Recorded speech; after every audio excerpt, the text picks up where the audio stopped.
Hey guys, welcome back to another video. In this video, I wanted to talk about Broadcom. And as we can see over the last few months, year to date, Broadcom is up 56%, while the rest of the market is only up 21%.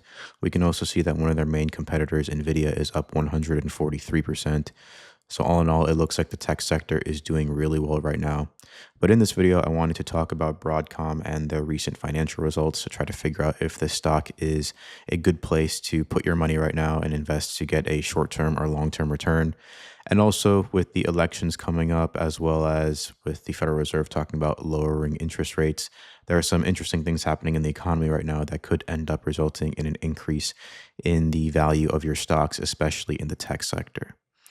But in terms of recent news for Broadcom, the average price target for Broadcom is between $180 to $240 per share, which on the low end or the high end is both significantly higher than Broadcom's current share price. And that represents about an upside of 13% to 52% from the current share price. Broadcom has been reporting significant revenue growth and free cash flow growth in recent quarters due to strong demand for AI products. And also Broadcom recently completed a 10-for-1 stock split, making its shares more attractive to smaller investors. The company has established partnerships with major tech companies like Google and Meta and continues working to enhance its growth prospects in the AI and networking sectors. As we can see from this article right here, titled, "Is Broadcom the best NASDAQ stock to invest in right now?" It touches on some of the recent things happening in the economy that might end up affecting the stocks that you own, as well as some more detailed news related to Broadcom. But for starters, it starts with pointing out that it's been a healthy year for the American stock market, fueled by a strong performance from technology stocks. Stocks rose ahead of the Federal Reserve meeting where the central bank was expected to cut interest rates. NASDAQ has also led the charge this year, registering 20% growth during the first half. We can also see that the rally has been led by its top 7 holdings, which account for 52% of the index, all of them being tech stocks like Broadcom. And with that said, historical data over the past decade shows that in most instances, NASDAQ has finished stronger during the back half of the year. There have only been 2 years between 2014 and 2023 during which NASDAQ's year-end returns were lower than the first half returns. So even though the NASDAQ returned 20% during the first half, it's very possible that during the second half, the NASDAQ might end up returning even more than that. Investors, as some people are touching on here, this one being Fundstrat Global Advisors Tom Lee, points out that investors need to be cautious as stocks should fall 10% during the next 8 weeks amid interest rate cuts and the nervousness around the upcoming presidential elections. The co-founder of the research firm also suggested that if the dip is too strong, it should be viewed as a buying opportunity for investors. Other analysts also anticipate market volatility ahead of the presidential elections. Some people are saying that stock activity lags between June and August while traders are on vacation, and this results in strong market performance aided by thinner trading volumes. But the activity tends to jump up significantly in September when they return to their desks, which often leads to stock price volatility. During election years, the volatility is at its peak in mid-October instead of September, and the market returns to normalcy after the results of the election are announced. So in this case, buying the September or October lows historically has been a very good trade. October, things start to improve, and then you have this November and December year-end rally, typically very high average returns and high positivity rates for those months. So that could be something to look forward to for avid investors in the stock market. Then on Broadcom, we can see that they touch on a little bit of the recent news that came out for Broadcom and why the company has been doing so well. For starters, they highlight that the company has a diverse revenue stream, which provides a competitive edge in the semiconductors industry by ensuring consistently high revenues through quarters.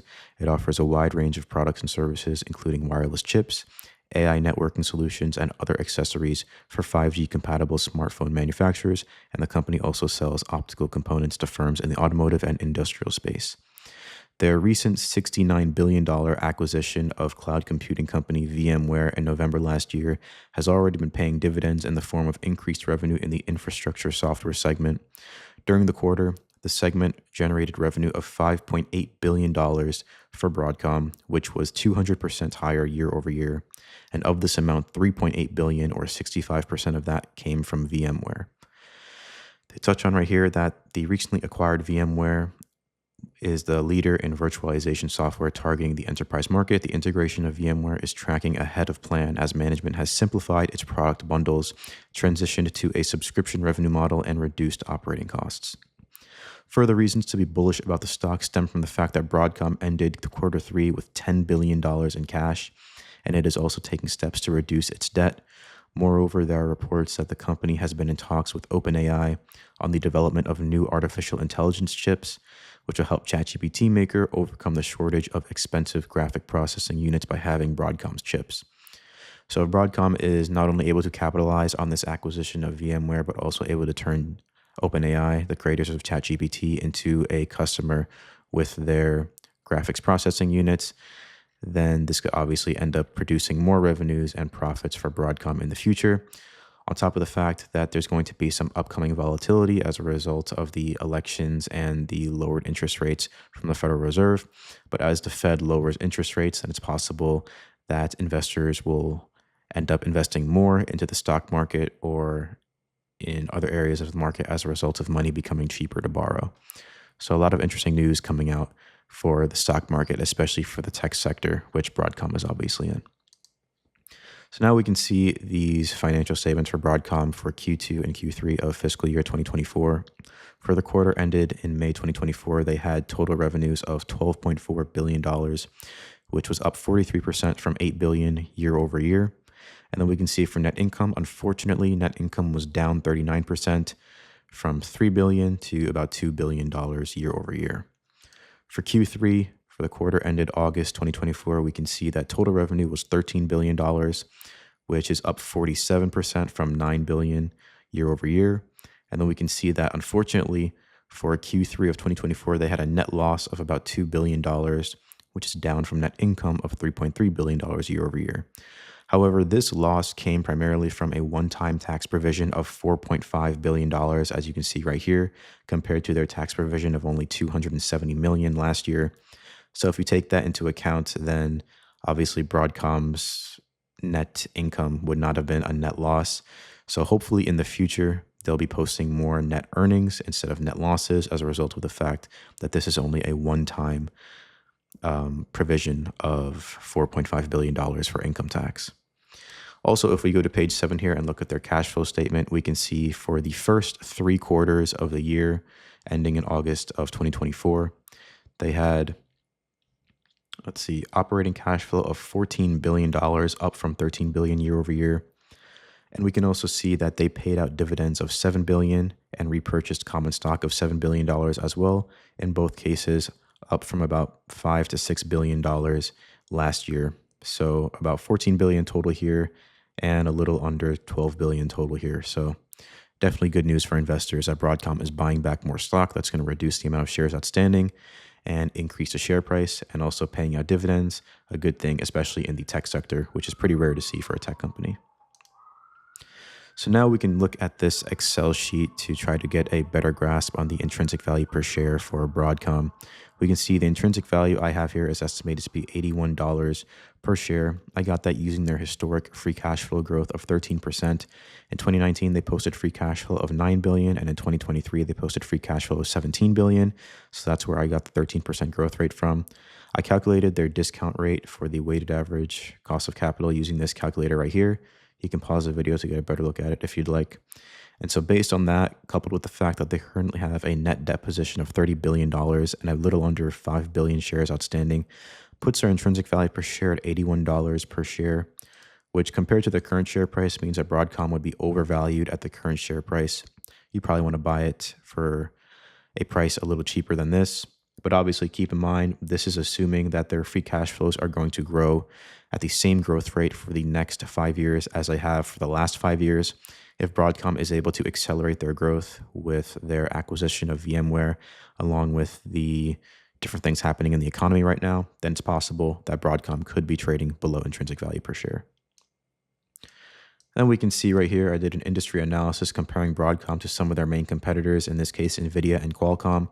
We can see that based on these financial ratios, it looks like NVIDIA is by far performing the best out of the 3 companies. They have the highest gross profit margin, net profit margin, return on equity. They also have the second to lowest price to earnings ratio. Broadcom has the highest, so it might be overvalued compared to its 2 competitors here. And we can see NVIDIA also has the highest price to cash flow ratio. Broadcom's coming in second with 43 times cash flow. But that being said, Broadcom does pay the highest dividend yield at 2.19%. So for every $100 you invest into Broadcom, you're getting paid at $2.19 per year. But based on this, solely looking at financial ratios, you'd probably want to say that NVIDIA is the best investment out of the three companies here. And then to end off the video, I wanted to compare Broadcom to the other companies that we've looked at on this YouTube channel. For starters, for intrinsic value, we saw that Broadcom was not trading below intrinsic value per share, so they aren't good enough to make it onto the intrinsic value table. But you can see the companies here that were. Then we can also see that for growth rate and dividend yield, it looks like Broadcom did not have a good enough growth rate, only at about 13% to make it onto this table. But we can see one of their main competitors, NVIDIA, at the top with 44% growth rate. For dividend yield, Broadcom's 2.19% dividend yield wasn't good enough to get them onto this table, but we can see the companies here that paid the highest dividend yield.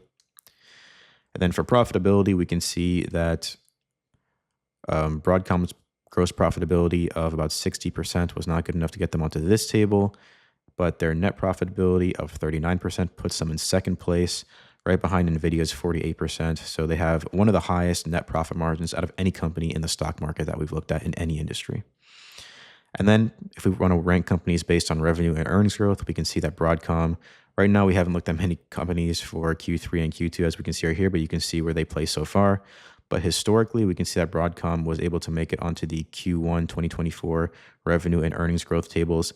But it looks like there's a trend here for 2024. Every single year, Broadcom is posting revenue growth, 34% here, 43% here, 47%. But also every single year, they're posting a net loss or negative earnings growth, negative 65% in Q1, negative 39% in Q2, and then a net loss in Q3. So hopefully Broadcom is able to turn it around in the earnings department and end up performing a little bit better in terms of their earnings growth. Then lastly, for companies ranked for stock performance over the last 5 years, it looks like Broadcom is up about 500% over the last 5 years, putting them in sixth place. NVIDIA is the highest at 3,400%. So let me know in the comment section down below what you guys think of Broadcom. Leave a like on this video, subscribe to the channel, and I'll see everyone in the next one.